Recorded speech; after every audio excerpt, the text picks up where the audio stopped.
आवाज महाराष्ट्राचा। नमस्कार, मी सुद्धा संध्याकाळमध्ये आपल्या सगळ्यांचे स्वागत। नागपूरमध्ये होणारे आगामी हिवाळी अधिवेशन हे एक डावातच चालणार असून बुधवारी 3 डिसेंबरला झालेल्या कामकाज सल्लागार समितीच्या बैठकीमध्ये हे अधिवेशन 8 ते 14 डिसेंबर या कालावधीत ठरवण्यात आलं आहे। पण आता यावरून उभाटा पक्षाचे आमदार भास्कर जाधव यांनी पुन्हा एकदा विरोधी पक्षनेता देण्याची मागणी केली आहे। असं आहे की महाराष्ट्रातल्या जनतेनं विचार केला पाहिजे की सत्ताधारी पक्ष आणि विरोधी पक्ष देखील तितकाच तुल्यबळ का असावा, आणि जर विरोधी पक्ष हा जर तुल्यबळ नसेल तर सत्ताधारी पक्ष हा किती बेजबाबदारपणे वागू शकतो, सत्ताधारी पक्ष हा सर्वांना ग्रहित कसा चालू शकतो, त्याचं उदाहरण म्हणजे येत्या 8 तारखेला जे नागपूरमध्ये हिवाळी अधिवेशन होणार आहे हे त्याचं उत्तम उदाहरण आहे।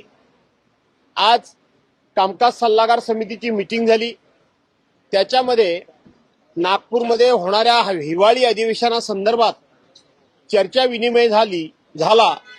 मूळ आम्हाला कार्यक्रम दिला होता तो 12 डिसेंबर ते 19 डिसेंबर 8 डिसेंबर 12 नाही सॉरी 8 डिसेंबर ते 19 डिसेंबर, परंतु सुरुवातच करत असताना सत्ताधारी पक्षानं हे अधिवेशन आपण एक आठवडाच चालवावं किंवा एक आठवडा चाललं तरी खूप झालं, अशा पद्धतीचा सत्ताधारी पक्षाचा मूड होता आणि सत्ताधारी पक्ष त्या विषयावर आग्रही होता।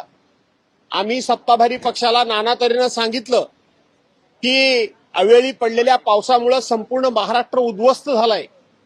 तुम्ही मंत्रिमंडळामध्ये शेतकऱ्यांना मदत करण्याची घोषणा केली आहे, परंतु खऱ्या अर्थानं ती घोषणा ही विधिमंडळाच्या फ्लोअरवर चर्चेला आली पाहिजे, त्याच्यावर विस्तारानं चर्चा झाली पाहिजे। आपण जे बोललात ते खरं की खोटं हे एकदा महाराष्ट्राच्या जनतेला कळलं पाहिजे, आणि म्हणून अधिवेशन हे 2 आठवड्याच्या ऐवजी 3 आठवडे घ्या असा आमचा आग्रह होता। 3 नाही तर किमान ठरल्याप्रमाणे 2 आठवडे तरी अधिवेशन घ्या हा आमचा हट्ट होता, परंतु सरकारनं हा हट्ट मान्य केला नाही आणि अधिवेशन हे 14 तारखेला गुंडाळण्याचं जाहीर करून टाकलं। अडचणी आहेत त्यामुळे हे अधिवेशन एक आठवड्यापुरतं। ताज्या आणि महत्त्वपूर्ण बातम्या पाहण्यासाठी आजच आमच्या संध्या लाईव्ह न्यूज चॅनलला YouTubeवर सबस्क्राईब करा आणि बेल आयकॉन प्रेस करा।